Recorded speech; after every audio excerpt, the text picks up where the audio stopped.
Cuarto domingo del tiempo ordinario. Lectura del Santo Evangelio según San Marcos. En la ciudad de Cafarnaún, el sábado entró Jesús en la sinagoga a enseñar. Estaban asombrados de su enseñanza, porque les enseñaba con autoridad y no como los escribas. Había precisamente en su sinagoga un hombre que tenía un espíritu inmundo y se puso a gritar: ¿Qué tenemos que ver nosotros contigo, Jesús Nazareno? ¿Has venido a acabar con nosotros? Sé quién eres, el Santo de Dios. Jesús lo increpó: cállate y sal de él. El espíritu inmundo lo retorció violentamente y dando un grito muy fuerte salió de él. Todos se preguntaron estupefactos: ¿qué es esto? Una enseñanza nueva expuesta con autoridad. Incluso manda a los espíritus inmundos y lo obedecen. Su fama se extendió enseguida por todas partes, alcanzando la comarca entera de Galilea.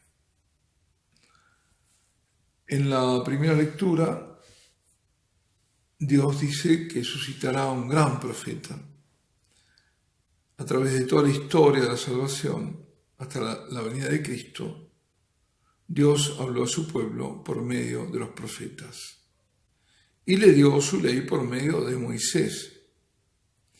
El profeta no contradecía la ley, sino que anunciaba la palabra de Dios y, al contrario, denunciaba el no cumplimiento de la ley y la hipocresía en el fingimiento de la obediencia.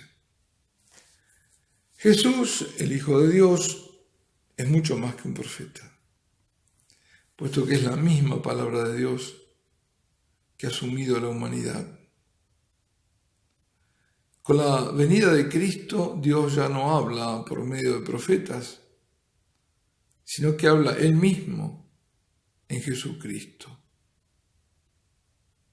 Jesucristo ahora habla por medio de la Iglesia, no deja de hablar. La misión profética, la voz profética de la Iglesia es la voz de Cristo. Si es Iglesia, claro. La falsa Iglesia habla de cualquier cosa. Pero la Iglesia como profeta anuncia la verdad, denuncia el mal y por Cristo libera al hombre. Por eso la liberación de los demonios del Evangelio de hoy. Esto también es, en cierto modo, sí ocurrió, pero además es objeto profético que hace el Señor. Porque por su nombre y por su autoridad, la Iglesia ha de liberar a los hombres, los libera a través de los sacramentos, a través del bautismo, a través del sacramento penitencial, la confesión. Los males corporales a través de incluso espirituales, denunciando a los enfermos. Y los sacramentales, como los exorcismos. El agua exorcizada, el agua bendita, aunque no sea exorcizada. La sal exorcizada. Objetos religiosos. Todo eso repelen a los espíritus impuros. Son repelidos. Y el exorcismo, claro, los expulsa, como hizo el Señor. En su nombre lo hace la Iglesia, en el nombre de Jesucristo, en la autoridad de Jesucristo presente en la Iglesia. Y la Iglesia enseña y libera por la autoridad de Jesús, del Señor. Enseña también, y eso es, la Iglesia es maestra, maestra y madre, es maestra, enseña, es Cristo que enseña en la Iglesia. La Iglesia, como la Virgen de la que habla San Pablo a los Corintios, que es la segunda lectura, debe estar totalmente dedicada a las cosas del Señor. De ahí también viene la sabiduría del celibato. Ahora que está puesto en cuestionamiento hace tiempo, ¿no? Pero bueno, ¿os acordáis con todo el tema de que quedó ahí abierto en el fondo? Aunque algunos dicen que no, quedó abierto. El tema del sínodo de la Amazonía, o Amazonia. Ahí está. El sacerdote que no tiene su corazón dividido, sino totalmente vuelto al Señor, es el célibe.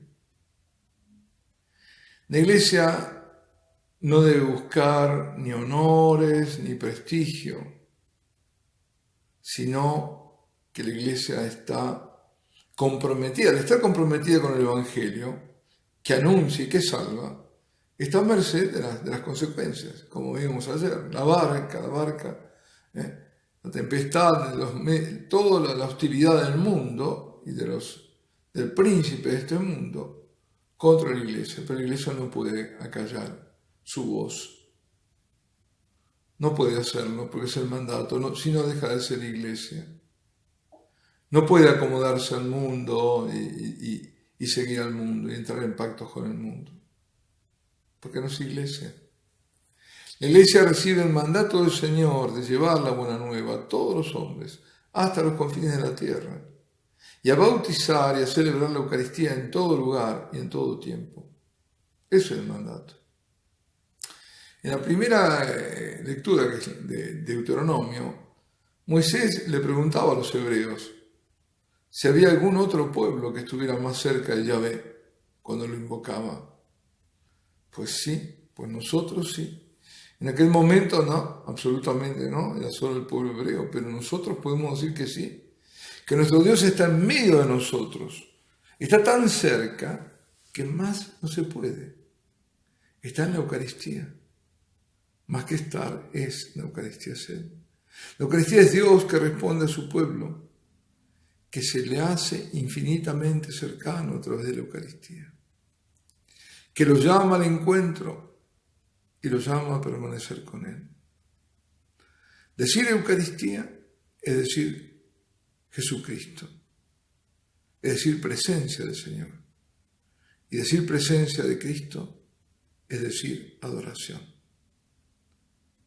Porque claro, si está presente Él, hay que adorarlo. Es cierto que hay una presencia difusa de Dios sobre todo lo creado, ¿no? Es cierto, Dios está en todas partes, pero más que todas partes, está más allá del concepto de todas partes. Pero solo corporalmente en el cielo y aquí está Jesucristo, el Hijo de Dios.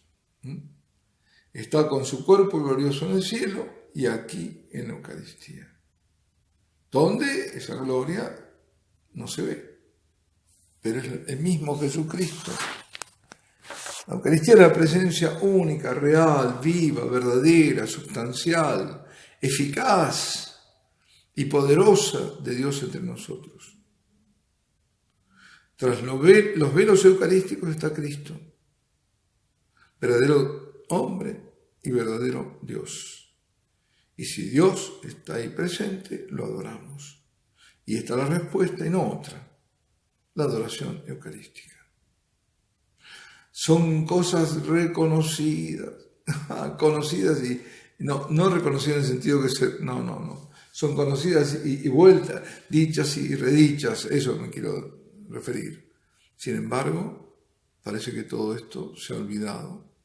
Al contrario, no solo se olvidó, se lo niega. Eso es terrible. Cuando nos ponemos a pensar las cosas que están ocurriendo, sí, pero esto es terrible. Pero ¿cómo se le puede negar gestos de adoración al Señor? En el fondo se le niega no el gesto, se le niega la adoración. Con el pretexto de obediencia, con el pretexto de no romper la uniformidad, sí, cuando conviene es uniformidad, cuando les conviene es libertad, ¿no? No, sabemos nosotros que somos más grandes y somos más sabios de rodillas ante Dios. El hombre que se postra en adoración a Dios, como lo recordaba el Papa Benedicto, no se va a inclinar ante ningún poder de la tierra, por fuerte que ese sea, porque a quien se humilla ante Dios, Dios lo exalta. Porque emula al Maestro Jesucristo, quien permanentemente adoraba al Padre. Todos estamos llamados a la adoración, si somos creyentes, si creemos y amamos al Señor. Es un deber, un dulce y natural deber hacia quien es Dios y nos ama de amor eterno. Y como Él no deja de ser Dios y como Él no deja de estar presente en la Eucaristía, pues nosotros también debemos estar siempre en adoración. La adoración en el sentido estricto no es una devoción, no es un agregado, no es un lujo, sino una prioridad, también palabras estas de Benedicto, una prioridad absoluta, una necesidad vital. Y la adoración, en cuanto a adoración perpetua, un don que lamentablemente en muchos lugares se lo está cercenando. Se está cortando, por ejemplo en la noche, por cuestiones ajenas a la adoración. Pero la herida es una herida grandísima, porque no es lo mismo adorar en forma continua a ciertas horas, aunque sean muchas, que adorar siempre y durante la noche. No es lo mismo. Y el enemigo lo sabe y hace de todo para quitarlo, ¿no? Así que estamos llamados a tener ese cielo cerca, acercarnos al cielo. Y acercar el cielo a los hombres. Abrirles una puerta, esa puerta al cielo que permanezca siempre abierta, para que quien quiera pueda llegarse y adorar cuando quiera y cuanto quiera.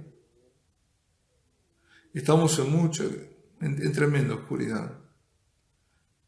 Y ahí, donde está adorado el Señor, ahí hay luz. Y si está adorando en adoración perpetua, la luz es permanente. Ahí hay un faro de luz.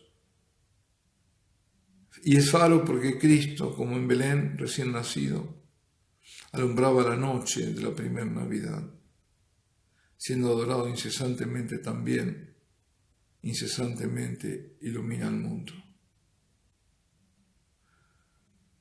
Pensemos que de lejos venían a adorarlo los magos de Oriente.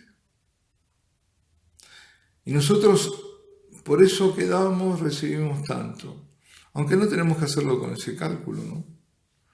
Yo voy porque, me siento tan bien, porque me da paz, porque recibo tantas gracias. Sí, es verdad. Recibimos paz, recibimos alegría. Todo lo que solo Dios puede darte, nadie más. La alegría, igual que la paz, es signo de la vida en Dios, de la experiencia de su cercanía y de que Él guía nuestras vidas y las protege. Así que esto además me dicen, ¿no? Yo me acuerdo, hace un tiempo me comentaba una adoradora en un hospital, ahí tenemos en algunos hospitales adoración perpetua, o teníamos porque también hubo ahí. Bueno, me decía, cuando iba a su hora santa y cuando salía de ella, notábamos una diferencia enorme. Me decía, cuando iba, mis pasos eran muy pesados, dice. Llevaba el peso de la jornada, la carga de la semana. Iba hasta encorvada. En cambio, cuando salía lo hacía erguida, feliz, con paso ligero porque todo el peso, toda la carga se la había dejado a Él, al Señor. ¡Qué maravilla! Y es así.